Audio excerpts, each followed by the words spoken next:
Shri Shri Gaur Radha Madhava ki jai, Gaur Bhakta Vrinda ki jai, Gaur Premanande. Good evening. So we're continuing our discussion on the nature of Bhava Bhakti, and we discussed several verses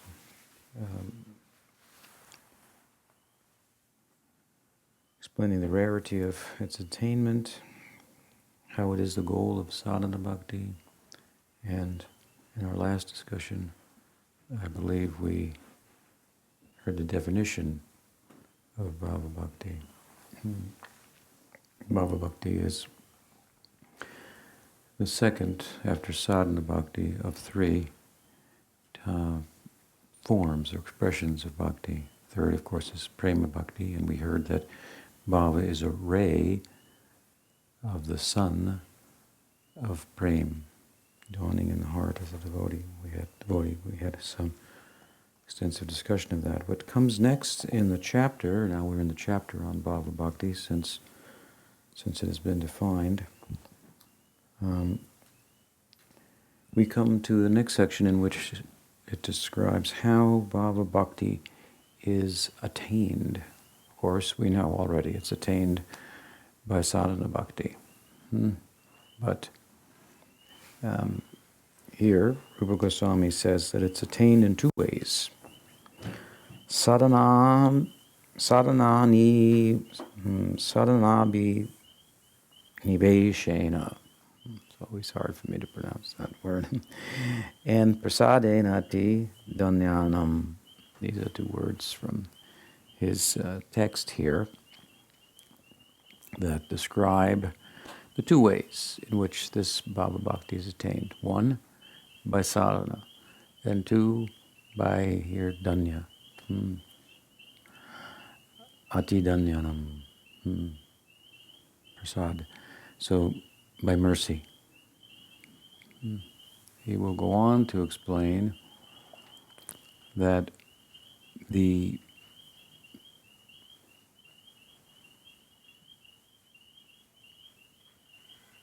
way of sadhana and the way of attaining through mercy pertain to two types of bhakti, that is, Vaidhi Bhakti and Rag Bhakti.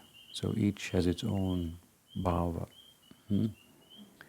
Furthermore, he will go on to explain that with regard to the attainment by mercy, that it can be attained by the mercy of Bhagavan or by the mercy of a devotee. With regard to Krishna's mercy, it comes in three forms. In the form of his giving a verbal blessing, the form of his just being by his presence, and also by way of his making that bhav manifest in the heart without appearing before the devotee, without saying anything. So by words, by presence, and from within the heart. And so we have two types of bhakti, Rag Bhakti, Vaidhi Bhakti. We have two means for attaining rati or bhava, by mercy or by sadhana. With regard to mercy, there are two types, by the Lord or by Bhagavan. And with regard to the Lord's mercy, there it comes in three different ways. And here we find in this verse that with regard to the two basic distinctions in terms of how this rati is attained, sadhana and mercy, Rupa Goswami says that the way of sadhana is the norm, and the way by mercy is rare, or the exception. Sometimes devotees wonder about this. Where's the division between the mercy and the sadhana? Because obviously the sadhana requires mercy as well. And Rupa Goswami will give examples for all of these divisions that we've mentioned, I should say. But the basic difference between the way of mercy and the way of sadhana, the latter, again, being the norm and the former being rare, is that without any sadhana, they appear in one, or so it would appear. Because he also makes the point, I think twice in this section, that well, here he says, ati-danyanam, with regard to danyanam, or great, ati means great, or excessive favor, grace. He says, persons become ati-danyanam by prior association. So, by apparently no sadhana, but at the same time by prior association, so it means by previous lifetimes. Whether they did sadhana then or not, who can say? But the basic idea is that without any appearance of sadhana per se, a great person, a person attains bhava. But again, previous lives are in play also. So that just serves to emphasize the point that sadhana is the norm, and we should not lead our life in devotional service based on the idea that we will attain perfection by mercy any more than we should lead our life with the idea that we will win the lottery and that will solve our problems and we shouldn't work in the meantime. That would be quite foolish. So sadhana is the norm. And about the sadhana, he says here, sadhana biniveshena. So it means to be absorbed in sadhana. So by absorption in sadhana, this is possible. And absorption in sadhana, all the commentators have said, refers to a stage in bhakti that we emphasize often as the interim goal, that is nishtha. This is indeed what Mahaprabhu himself has said in Shikshastakam, in the third verse, where this stage of nishtha, firm faith, conviction, commitment, as we discussed it somewhere, we were discussing this, I guess maybe in Hillsborough. Yeah, now I recall. That Mahaprabhu has prefaced his, well, Krishnadas Kaviraj prefaces the mention of the verse in succession, the third verse of Shikshastakam, with words of Chaitanya Mahaprabhu through his pen that more or less say and emphasize that chanting, which is the method, as we know, to his madness, Nam Sankirtan, his divine madness, chanting with this verse worn really as a garland around one's neck. Krishnadas makes this point in Chaitanya Charitamrita also. I had mentioned in our discussion previously in Hillsborough that the third verse of Shikshastakam, important as it is, let's recite it. Trinadapi sunichena tarorapi sahishnuna amanhina manadena kirtaniya sadahari. So I noticed one person in the room didn't know, so all of you are a failure. You have not taught if you didn't know, so find out who that is and teach. I'll give you a hint, her, that verse. You teach her. So, important verse. I mentioned that it appears twice in Chaitanya Charitamrita at the end, of course, where the Shikshastakam is being explained, and from the mouth of Chaitanya Mahaprabhu in speaking to Raghunath Das Goswami, who asked for the opportunity, he asked Sarup Damodar, under whose care he was placed, the opportunity to hear directly from Chaitanya Mahaprabhu something, some direct instruction. Mahaprabhu avoided it, as I mentioned, because not that he wanted to hold anything back from Raghunath Das Goswami, but because he felt that Sarup Damodar knew more than him.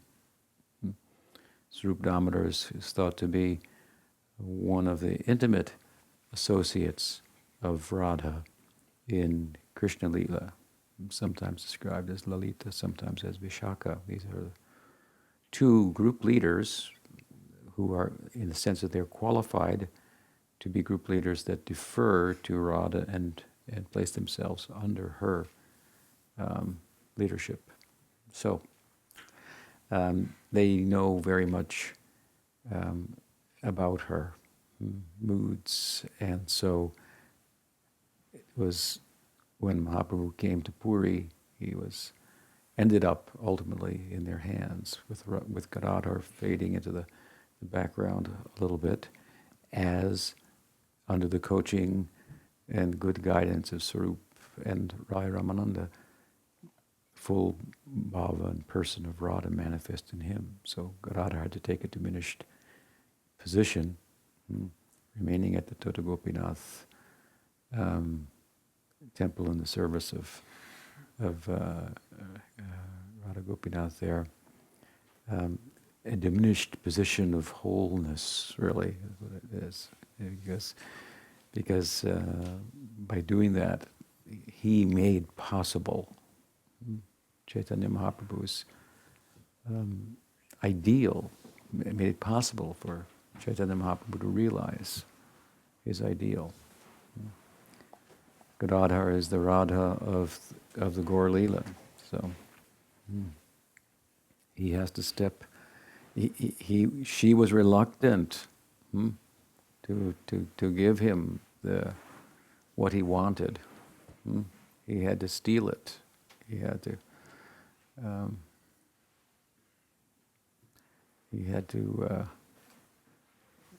She was concerned what it will do to him.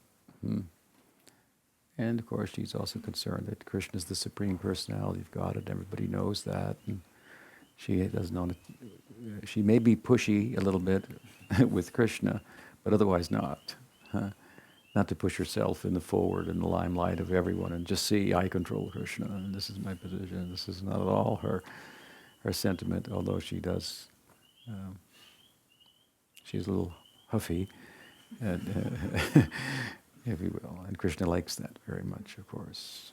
So, in order for Chaitanya Mahaprabhu to actually walk into her bhava, Gadadhar had to step a little to the background, and he had to get the blessings, Chaitanya Mahaprabhu, of Sarup Damodar, Raghunath, and Roy Ramananda. So, as I mentioned, he did not avoid, because it was more than once requested by Raghunath Das of Sarup Damodar that, could you ask Prabhu, the great Mahaprabhu, if I could have his darshan and get some personal instruction from him. I've come all this way, as he did, stealing through the night and through the farmlands and forests and the back roads to arrive at Puri, to avoid going on the main road where he felt he might be captured by his parents and guardians and dragged back from his madness. So with great difficulty, and he went that distance. And so, we want to hear something directly from Chaitanya Mahaprabhu, but Mahaprabhu held back and resisted, and this is why. Not because he didn't want, that he was going to hold something back from Raghunath Das Goswami, but, as I say, he felt, Sarup knows more than I. I'm here to learn from him. I'm here to get his blessing. But he did say something to him finally, and they were very basic but very important instructions. Don't eat fancy foods, don't wear fancy clothes, don't hear the gossip, and don't engage in gossip, spreading it yourself. Always think of Radha and Krishna in your mind, and Sarup will tell you the rest, he said. And then he said, Trinadapi sunichena. So this is the second place, a very important, very prominent place that it appears in Chaitanya Charitamrita as an instruction by Chaitanya Mahaprabhu himself to Raghunath Das Goswami, who is thought to be the Prayojan Tattva Acharya. So his writings, which came later, largely, of course, his notes about his life in the presence of Chaitanya Mahaprabhu and Puri, and those of Sarup Damodar are the basis of the Chaitanya Charitamrita. Krishnadas had those valuable notes. Somehow he got them. He had received the blessing from Nityananda Prabhu to go to Vrindavan, order really, go to Vrindavan and all your ambitions will be fulfilled there. In the night, in a dream, Nityananda came with the Dwadasa Gopals in the dream, giving him blessing, chanting Krishna, Krishna, and wearing peacock feathers and carrying sticks and flutes and horns, and he had this extraordinary vision, and he awoke and immediately left for Vrindavan. But somehow he had these notes with them, or he got them somehow or other. And the diary of Sruvdam, which is not available now. It's nowhere to be found. And the notes of Raghunath Das Goswami. At any rate, later Das Goswami, after the passing of Mahaprabhu and Swarup Damodar, he went to Vrindavan, and there he, in due course, he had the shelter of Rup Sanatan, and he was quite young, but after their passing, he remained on. And on the banks of the Radhakund, he wrote some very elevated literatures, emphasizing the prayojan, the highest ideal of Gaudiya Vaishnavism, in poetry and really in trance, where he would enter into the trance and come back and write a verse about it. So, a very exalted person, and we might think that Mahaprabhu would give him some very esoteric teaching, but he told him something about the interim goal and how important it is. As Krishnadas himself writes about this, he exclaims, really very boldly, he makes a statement, this verse of Shikshastakam about Nishta is so nice, so, you see, he thinks it's so nice and beautiful. And some people think, oh, I wanted to be a Gaudiya Vaishnava and attain the Radha Prem. And then I heard this verse of Shikshastakam, to be more humble than a blade of grass, more tolerant than a tree, and I knew it was not possible. So I gave it up. But to the ears of Krishnadas, it's like nectar. These are the ornaments of the devotee, fourfold ornaments: humility, tolerance, expecting no honor, giving honor to others. And it brings one into real experiential spiritual life, consistently. Exclaiming about this verse, he said, this verse, everything is there. So much teaching to get there. So much philosophy to get there. Nishta involves engaging the intellect fully. And arriving there, the intellect is not needed too much anymore. There's consistency in bhakti. It's a little intelligence driven. Enter into ruchi. Still intelligence is a little functioning there, but taste is carrying, and then into asakti, attachment. And these three, nishta, ruchi, asakti, this is where you want to go. Getting to nishta, ruchi, asakti, and bhav, the point is they will come readily. Again, it's really a stage of deeply experiential spiritual life, even though it is within the realm of sadhana, and the modes of nature still have a play, some influence on the devotee, but not sufficient influence to derail his or her practice, consistent practice, which keeps them in touch with the consistent experience. It's something like It's one thing to be on the sun planet and in the sun, and another thing to be moving to the west fast enough that it always remains in vision and gradually getting closer as we go around and round and round. If you go fast enough to the west, you'll always be in the rays of the sun, something like this. This is Nishta. And it is experiential. In the fourth canto of the Bhagavatam, I believe Vishwanath Chakravarti Thakur quotes a verse from there in describing Nishta, wherein it's mentioned that sleep and distraction, two of the five, I guess, kind of mental conditions that are have to be overcome to be fully situated in that stage, to fall asleep during the practice. And I don't know, though, sometimes if all of those devotees of ancient times worked as hard as I saw some of Prabhupada's disciples stand up, not to fall asleep during the class, and keel over because they were told, you should only sleeping more than 6 hours is in the mode of ignorance, something like that. Of course, then Prabhupada said in the Gita 6 or 7, just for your information. And when he formed the League of Devotees, which was before he formed ISKCON, his first effort to form an institution, which didn't get too far, but he had all his standards and so forth written out, and he had one disciple. What was his name? Acharya Prabhakar.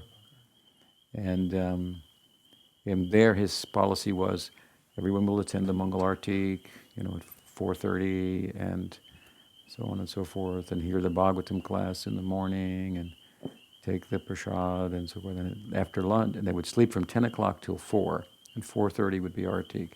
Then after lunch, they could sleep for 2 hours. So he had an 8-hour program in that group there.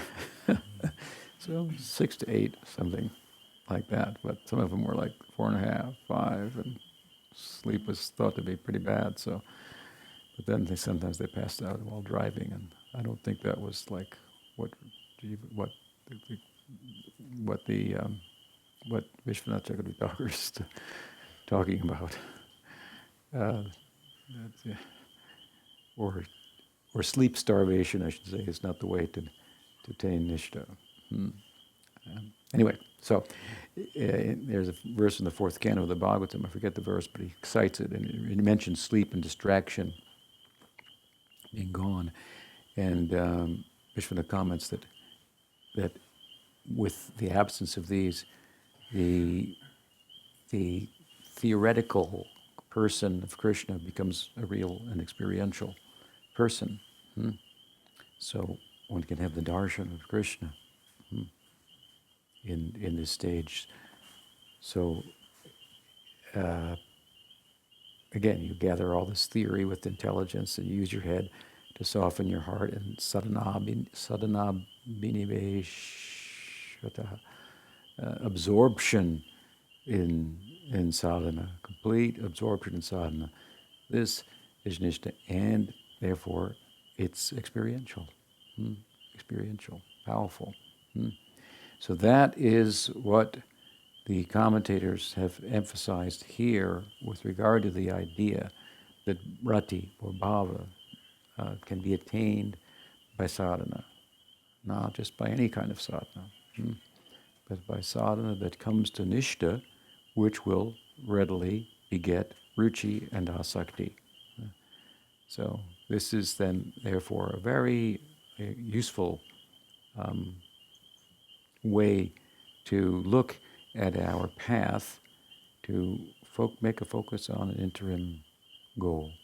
Really, it's good to know the theory of the ideal and so forth, but it will naturally manifest within the heart. You don't actually have to memorize all the terms and know all the the Sanskrit and so forth. But it's very helpful to hear the philosophy and hear the ideal and hear about something about the higher stages and so forth. And we're talking about a higher stage than anyone in the room has attained. So, Ishta. It's, people don't want to stop there; they want to go. But it's, if you understand it properly, it's pretty much like the Jivan Mukta stage in Gyan. Karma is suspended. We say, of course, that you don't get the karma that you're supposed to get.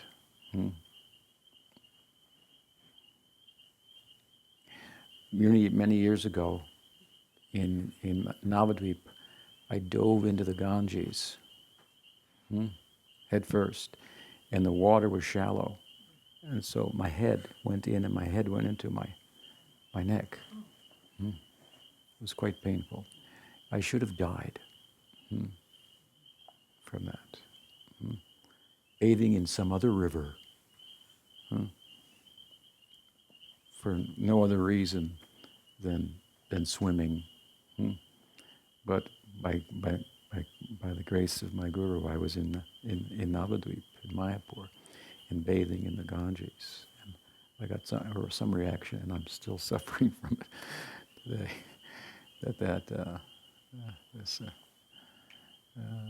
It helps to keep one humble. We call it Krishna.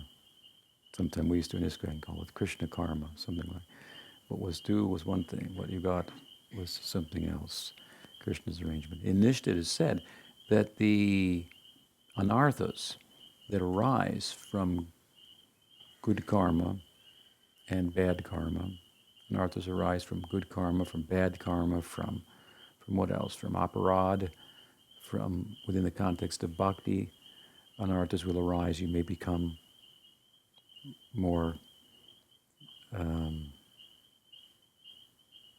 balanced person. It doesn't usually happen, but you should become a more balanced person, and you may get some reputation, for example, as he's a big important devotee.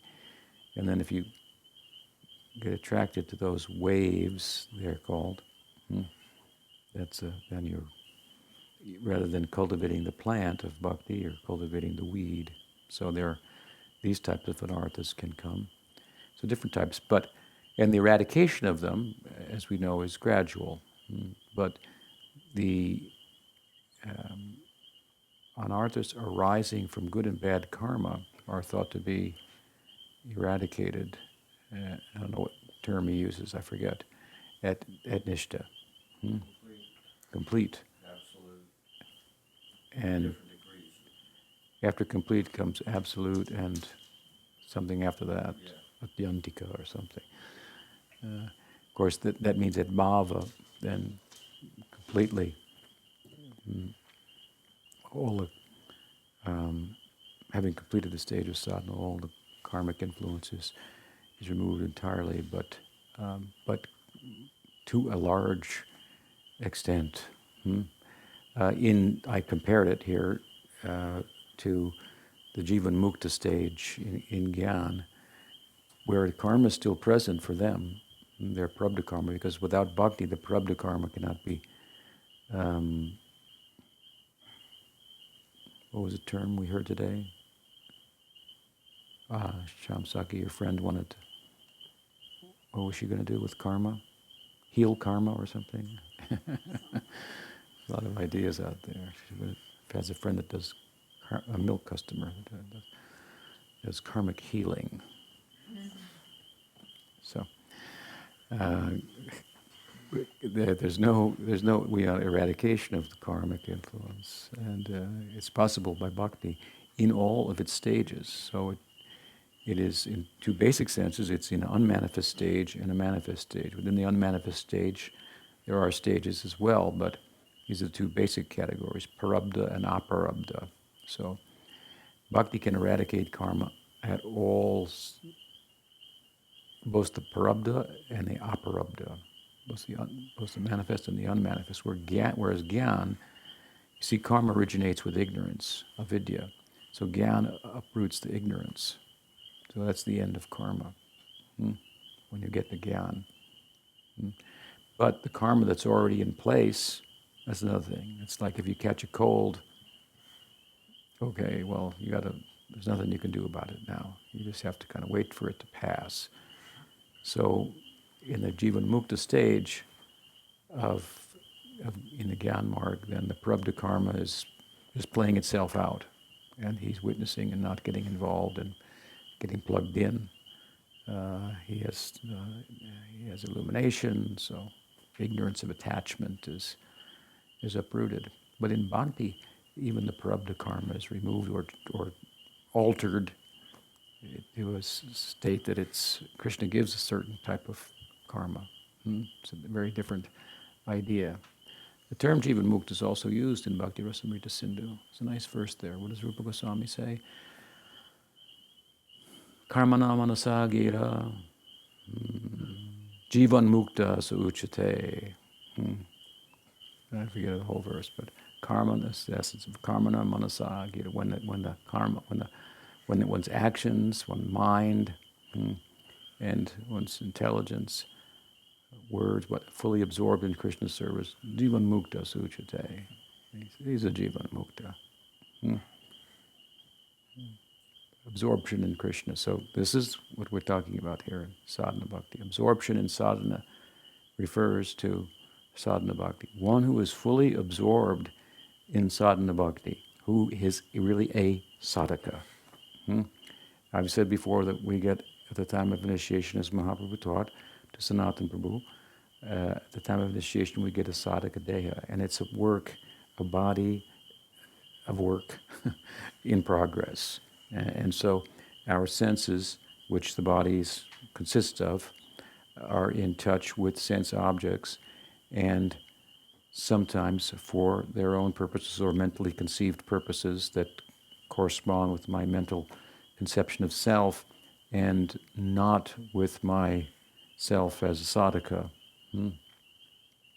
And sometimes our senses are in touch with sense objects for the purpose of serving Krishna, and with the ego of being a sadhaka. And so there's this mixture. It's like similar to the manifestation of the Leela within the world, where there's a mixture. There's a meeting ground, actually. Therefore, there are some demons in Krishna Leela and so forth. And it seems to be some adverse elements and so forth.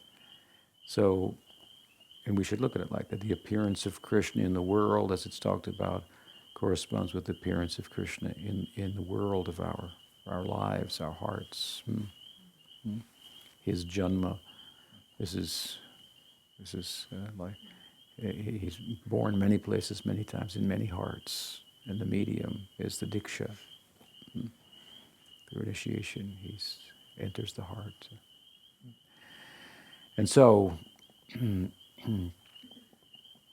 when the sadhaka deha is perfected, if you will, or let's say it's not perfected, but it is no longer a mixture. It still needs development, but in Nishta, the point is that the senses are not in touch with sense objects for any other purpose than to serve Krishna, to engage in bhakti, to foster that which my life is orbiting around, the sadhana. So, Rupa Goswami said, Jivan Mukta Suchita. We have our own Jivan Muktas. And they are those whose karmana manasa gira, I think he says. It means here intelligence. So their bodies means their work, karma, their action, manasa, their minds, and their intelligence. Intelligence, particularly, as I mentioned, pertains to the stage of nishta, inasmuch, let's say, for example, that the nishta stage is described in the Bhagavatam as being what nasta prayeshu abhadreshu nityam bhagavata sevaya. So the stage in which inauspicious things are almost eradicated, and one is characterized by regularly Nityam Bhagavata Seva, serving the Bhagavatam, which comes in two forms, of course, the person Bhagavatam and the book Bhagavatam. But Bhagavatam is a commentary on the sutras, which are the kind of the logic of all the revealed sound of all the sacred texts. So it requires all of your brain, all of your intelligence to study the Bhagavatam.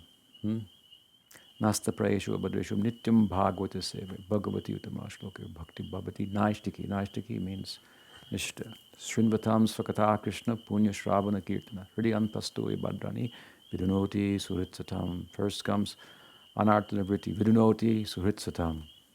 Nasta prayeshu. Then this stage, nishta. And tararajastamo bhava kamalobharayasche chete taranabhitam stitam sattve prasidati. From there from Nishta he actually, where the modes may still be,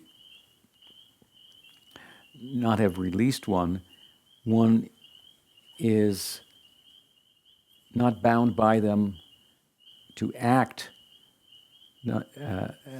according to their influence. It's a peculiar kind of a situation.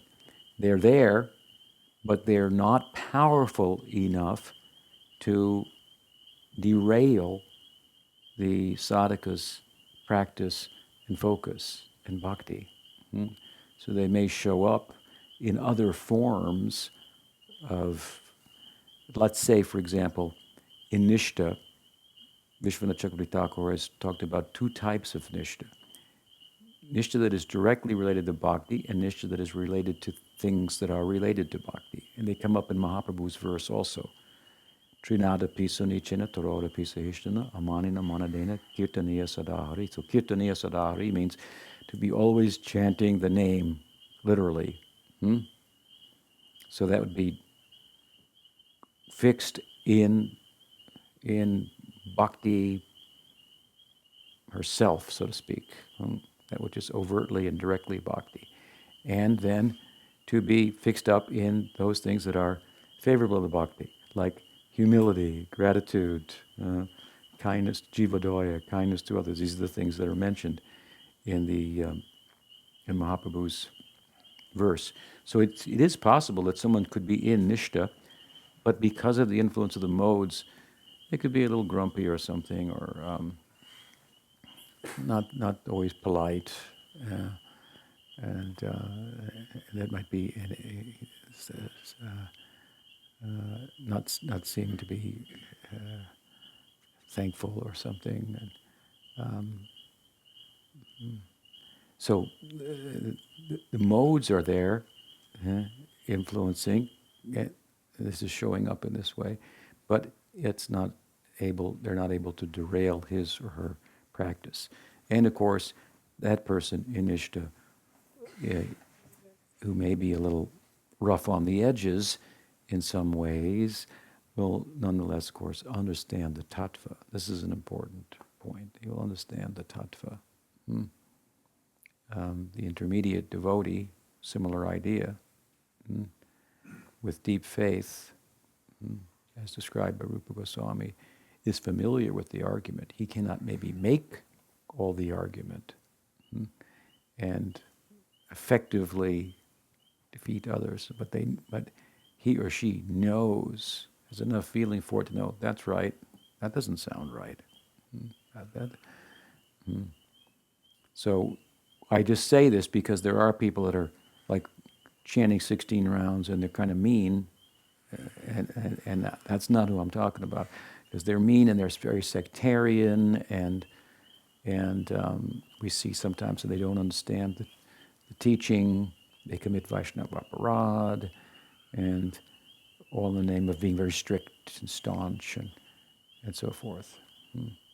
No, in Nishta there should be some softening of the heart, because we're coming in touch with the reality of our finiteness in the face of the infinite, And as I said, in this stage, rules and regulations become realizations. And, and, and so the rules may be explained in different ways, dynamically, according to time and circumstance, and draw out the implications of them, and so on and so forth, rather than just something that you have memorized and repeated, and now you think you've got it, something like that. So it's a deeply experiential stage. And of course, with regard to these two types of nishta or steadiness in relation to things that are favorable to bhakti and bhakti herself directly, there may be some rare instance, I want to say, where, as I have, the bhakti may be steady, but the other steadiness with regard to what's favorable to bhakti and those qualities may not be there, but generally they will be. And it is possible, on the other hand, to be steady with regard to those things that are favorable to bhakti and not have steadiness in bhakti. But Mahaprabhu has put them together, and he has really mandated that both of them need to be in place. He has said in his verse that by putting the things that are favorable to bhakti in place in terms of being steady in those, then one can be steady in relation to bhakti herself. And then one can, and this is the point as I was beginning, that Krishna Kaviraj has made, speaking on behalf of Mahaprabhu through his pen as he prefaces, introducing this third verse of the Shikshastakam. There he says that Mahaprabhu said and felt that by chanting in this way, absorbed in sadhana, one will very quickly get prema. This is the way to get prema. The other thing I was saying about Krishnadas is how he so much appreciated this verse when he heard it, when he wrote it again in Chaitanya Charitamrita and said, and Mahaprabhu told Raghunath Das Goswami, Trinadapi Sunichena Tarodapi Seshtana Amanino Manadena Kirtaniya Sadari. And then with great joy and enthusiasm and love for the implications of this verse, he says, listen, everyone, all devotees, take this verse and wear it like a garland around your neck and chant the holy name. Tell it everywhere. Yeah, so he magnifies this verse. He broadcasts it, really, in Chaitanya Charitamrita. And here it comes again in Rupa Goswami's description of how we will attain rati, the normal way, the standard way, by sadhana. As I said earlier, we may wonder sometimes, well, what is the sadhana and where does the mercy leave off, where does the sadhana begin? So again, mercy means, by mercy of the devotee or the mercy of Krishna, it means without any sadhana that we can see. Maybe by previous life, certainly some association is there in what they did in that life, but at least in this life it appears that they just suddenly, or there are examples. The example of Prahlad is there. Let's look at that.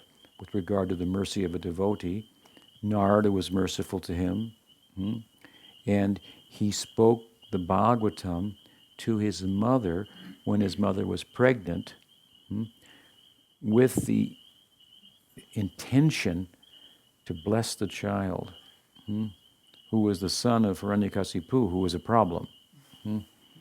And so the demigods were concerned the son would be a problem. The demigods wanted to abort him.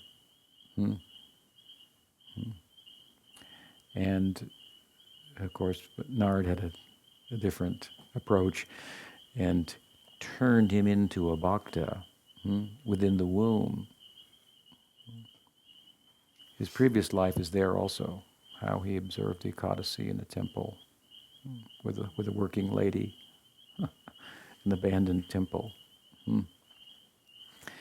Anyway, it gives him some background, some background with bhakti. It's a long story there. Um, but they had gone to have union in an old, it was in the forest, an old abandoned temple of Vishnu. But they argued and never went forward, and they stayed up the whole night arguing. So they stayed up in the Vishnu temple all night on Ekadasi. So you got some sukriti for that. But anyway, there's some past, it would appear, to those who attain by mercy. But mercy without practice, and conversely, mercy, practice along with mercy. So the example of a devotee in Vaidhi Bhakti who attained rati by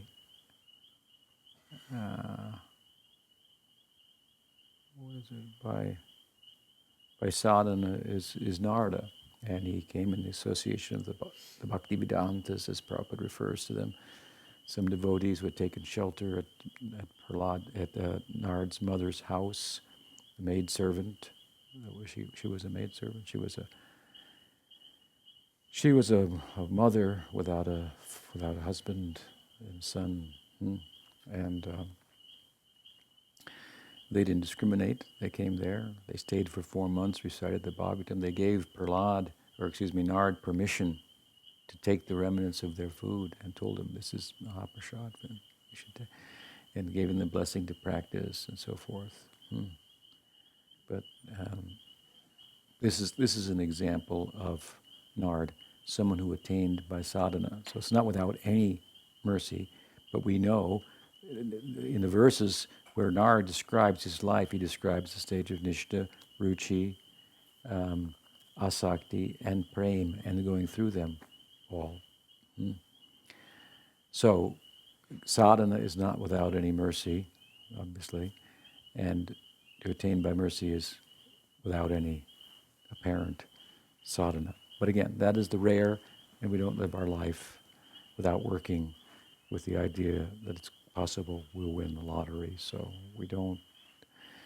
I hear the devotees sometimes say, "I'm banking on the, Kripa Siddhi, mercy." No, we should bank on them by sadhana, some effort. I've often said before, we should make effort in bhakti as if it was entirely dependent upon effort, while full knowing that without grace, it's not possible. Make that kind of effort. Certainly, here, the Sarup Shakti is not blind. Indeed, very, very, very generous. So we'll come and bless those with effort. Look at Mother Yasoda. She was blessed with being able to do the impossible, to tie Krishna up with only the ribbon from her hair. When she made an effort. And what was her effort? She tried to gather all the rope in Vrindavan. They said the ladies were looking over the wall and throwing the rope. Get more and get more. And it said that the cowherds, when they have nothing to do, they make rope, because it's so useful. So all the rope. The implication is something like that. All the rope in Vrindavan was gathered and thrown over the wall and tied together to her original, the blue ribbon in her hair. And still he could not be tied. But the point here is the measure of the effort is the length of that rope and the tying it together. Of course, her effort was based on the idea that Krishna was going to run away from home. She didn't tie him up to chastise him, but that's how it came off. That's another thing. It was another part of the story, but out of affection for him. So, but effort, and that effort, he saw that effort in her perspiring, tying the ropes together, trying to bind him, and he let her, and she could suddenly do it with the original ribbon,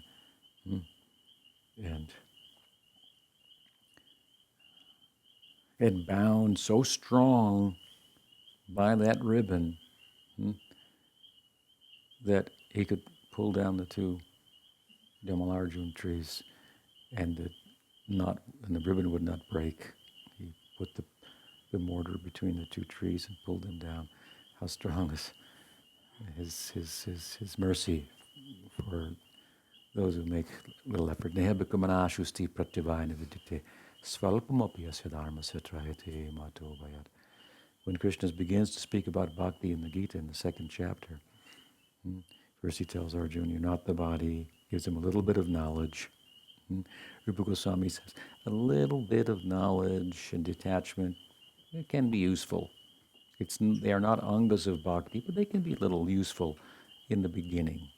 To get a little bit of that, theoretically, something like that. So we find that in the Gita. Krishna gives a little bit of theoretical knowledge. He talks about the sat aspect of the self. You don't die. Anyate anyamane sharire. You don't die when the body dies. He goes on about it for a number of verses. And then having concluded that section, some theoretical knowledge, he says, now we're going to get practical and do something about it. That's called yoga.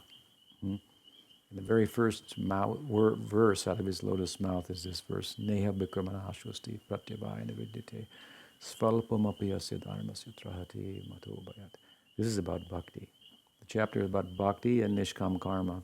But he begins, let's get the full face of yoga here. We're going to talk about yoga, the means, talk about bhakti. Svalpam api asya dharmasya. Svalpam. Swalpam. A little bit, a little effort in this. He said, it goes along. We will never go in vain. The implication by contrast is all effort in other paths unto themselves without bhakti will all go in vain. Whether it be karma marg, gyan marg, or yoga marg. In karma marg, it's particularly frightful because just a little mistake and everything is ruined. You could get the opposite result. That example is there in the Bhagavatam. He chanted he wanted an enemy of Indra, and he got Indra as his enemy or something like that. He got the opposite problem. Example is there to emphasize this point. And similarly in Gyan, but you go further in Gyan than you can in karma, but only to the Jivan Mukti, and then Arui Kachena Parama Padam Tata Patanti Adho Nandita Yushmadangraya. All that effort in Gyan, and having gone so far, just to go back, just to return to that. Because of what? What is that verse? Third line, it said. The one you just said? Yeah. Aruya Kuchena Param Param Patanti Adho Nandita Yushmadangraya. Because of not having any regard for bhakti. Gyan is described as, by Lord Brahma, after in the Brahma Vimohan Leela, when he prayed to Krishna, is if you take two husks of rice and rub them together, and the rice all falls out, and then you take the husks and offer them. What is that? This is Gyan. In yoga also. So, meanwhile, by contrast, a little bit of bhakti, and you got Krishna's attention. You see, it's not what you know, it's who you know. And we know that. There are many talented people. And he was playing real good for free. It's an old song. There you go. It's about a street musician by a great musician. She wrote a song about a street musician. And people passed him by because he wasn't on the TV screen. Hmm. But he was playing real good for free. So, so it's not what you know always, and that's the way this world works, but who you know. You can be what's that girl's name, that lady? She always reminds me of this principle. Um,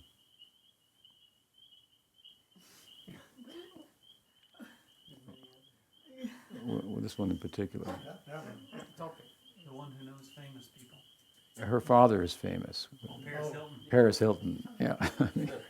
And you don't need, it's not what you know or even how you look, but what do you know?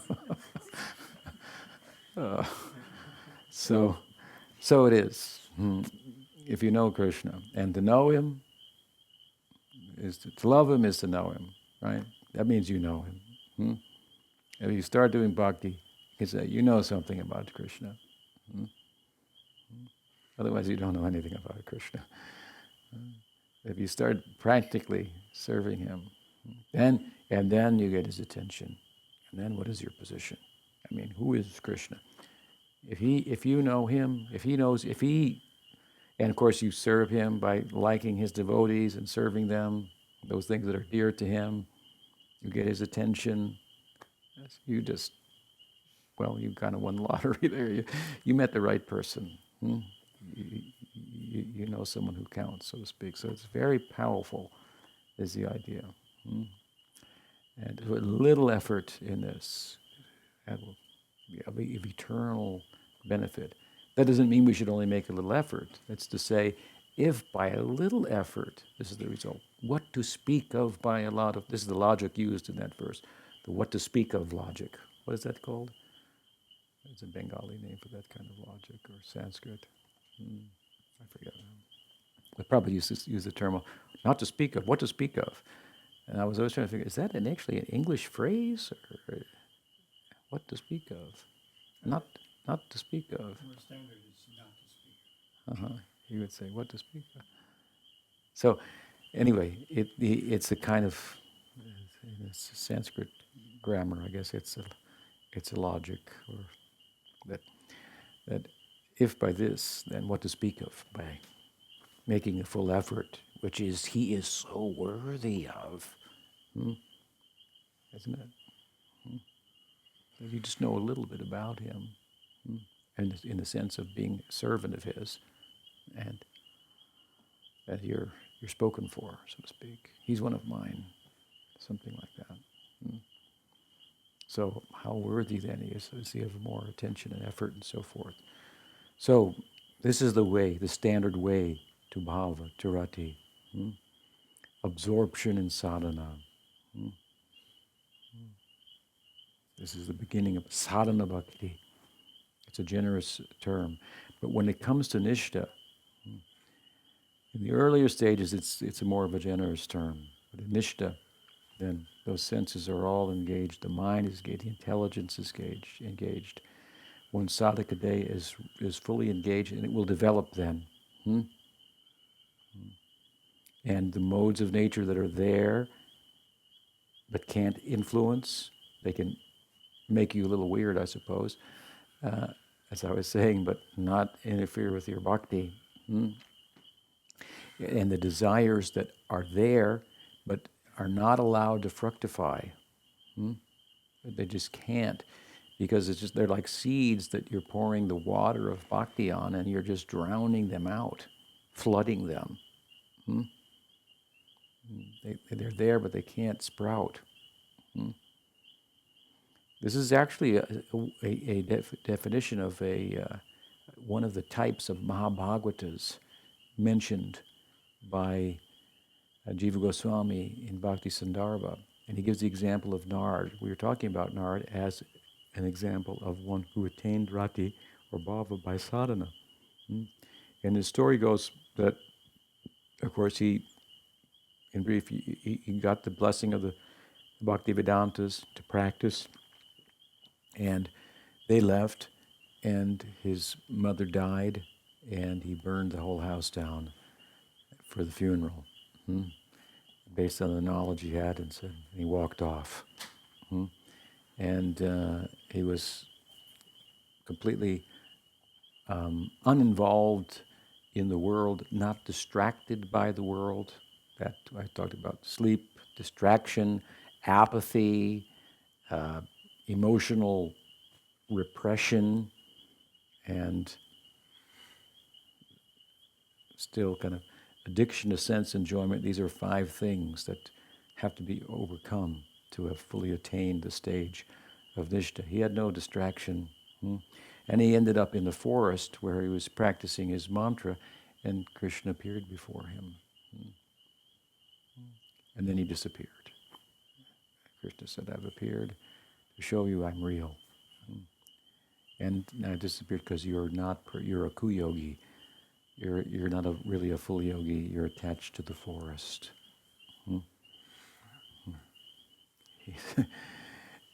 So, high sattva-guna. Lower modes of nature were really not functioning in his life. He had a darshan, like in Nishta, you can have darshan.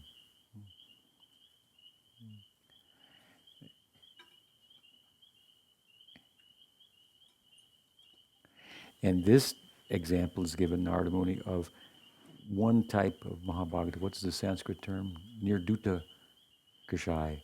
Sridhar Maharaj described it something like the Bhagavat Praptadeha, the third type of Mahabhagavat. He has, it means, who's attained a spiritual body. The example of Jiva Goswami and Bhaktisiddhanta is Narada Muni. After he got his Vina, got his spiritual body from Krishna. He was awarded a spiritual body. And then on the other end, there's 3, so that's the third highest. And the first is Narada Muni again, in the stage which I described in the forest when he had darshan. And then Krishna disappeared just to drive him on, to show him I'm here. Keep coming. And then in the middle stage is the examples given of Sukadeva Goswami, who had no attachment. Sridhar Maharaj described the 3 anyway like this. The Bhagavat Praptadeha, he has 2 feet in the spiritual world, extends one here. The middle one has 1 foot here, extends one there. And the other one, arguably the Nishta one, has 2 feet here, but her eyes are always there. Can't be distracted. And eyes means all the senses are there, only for serving Krishna. That's all you have to do. And then very quickly you'll attain Ruchi, Nishta, Asakti, and Bhava. This is the emphasis here in this section. By sadhana. Don't wait for the lottery. Your sadhakas, mercy is there also, just the opportunity to take to sadhana. Follow the example of great devotees and perfect your sadhaka deha. Come to Nishta, and like I said, it's all downhill from there. Sri Rupa Goswami, Prabhupada ki jai. Any question?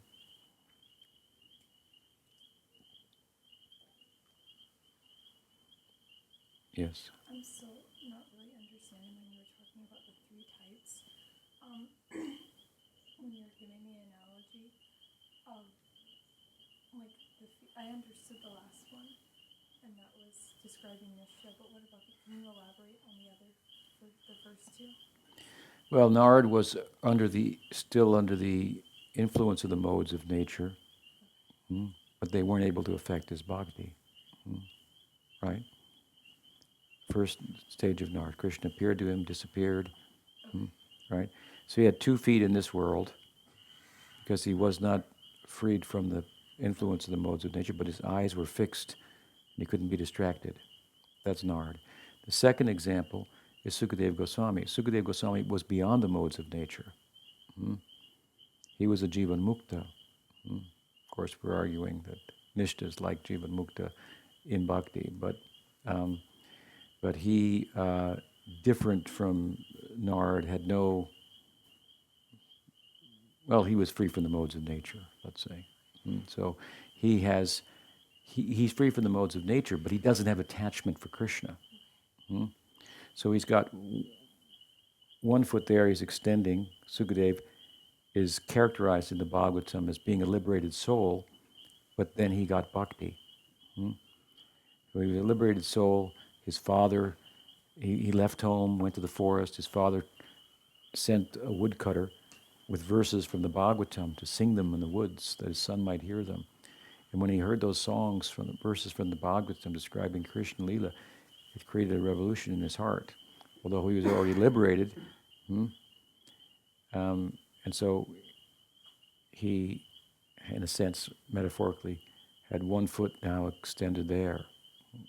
The typical idea of the way in which Sukadeva Goswami is primarily used in the Bhagavatam is that he's a liberated soul, but still he was attracted to the Bhagavatam. So we see in Gyan, liberation means you're free from the modes of nature and karma, and that's it. He was free from the modes of nature and karma, and he was in this world, but he was free from it as a Jivan Mukta, but he didn't have bhakti. So he needed to extend one leg there to get bhakti. Then the other leg would go also, eventually.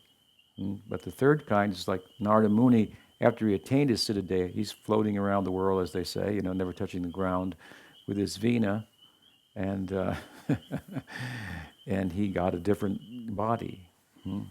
The way he's, thought about whatever described in the text is different than his body as the son of a maidservant. You follow? Yeah. Okay. Anything else? Yes. Talk about the two types of nishta, where one is fixed in chanting, and then the other type which is conducive, like the humility, tolerance, and offering veneration to others. It seems like that bhakti allows those kind of qualities to come out in a person. Is that, but you kind of talk like it might be the reverse, like that bhakti comes from having humility and tolerance and veneration. Well, these things are favorable to bhakti. They're favorable to bhakti. They do come out of bhakti, no doubt. But part of bhakti is cultivating things that are favorable to bhakti. We cultivate that which is favorable to bhakti, and we avoid that which is not favorable to bhakti. So later, in a higher stage of humility, for example, which is one of the qualities we're talking about, Sanatana Goswami says, in prema there's humility, and the humility begets bhakti, and the bhakti begets humility, and back and forth. So one causes the other to increase. Humility increases the bhakti increases the humility. The humility increases, and the bhakti increases, and this goes on forever. All right, so we'll stop there. Shri Rupa Goswami Prabhupada ki jai. Jai Shri Gauri Vaishnava Guru Parampara ki jai. Gaur Radha Madhava ki jai. Gaur Bhakta Vrinda ki jai.